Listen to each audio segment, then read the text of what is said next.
6th to 12 month பேபிக்குரிய homemade Cerelac எப்படி செய்யுதுன்னு பார்க்கலாம். First ingredients rice. நம்ம வீட்டில் சாப்பாடு செய்கிற அரிசி தான் பொன்னிறமாக வறுத்து எடுத்துக்கோங்க. ரெண்டாவது உளுந்தம்பருப்பு, அதையும் பொன்னிறமாக வறுத்து எடுத்துக்கலாம். மூணாவதாக கோதுமை, இதையும் அதே மாதிரி பொன்னிறமாக வறுத்து எடுத்துக்கலாம்.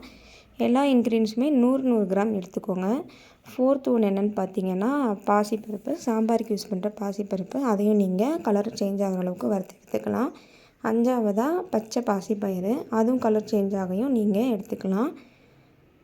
அதுக்கப்புறம் என்னென்னு பார்த்தீங்கன்னா கருப்பு கொண்டக்கடலை, இதுவுமே சேம் நீங்கள் வறுத்து எடுத்துக்கலாம். எல்லாமே சிம்மில் வச்சு வறுத்துக்கோங்க. ஃபைனலாக நம்ம மொச்சக்கொட்டை, வெள்ளை மொச்சக்கொட்டை எடுத்துருக்கோம். இதையுமே நீங்கள் எடுத்துக்கலாம். இதில் போடுற இன்க்ரீடியன்ஸ் எல்லாமே எங்களோட பீடியாட்ரிஷன் தம்பிக்கு சொன்னது தான், அதை தான் நாங்கள் ஃபாலோ பண்ணுறோம்.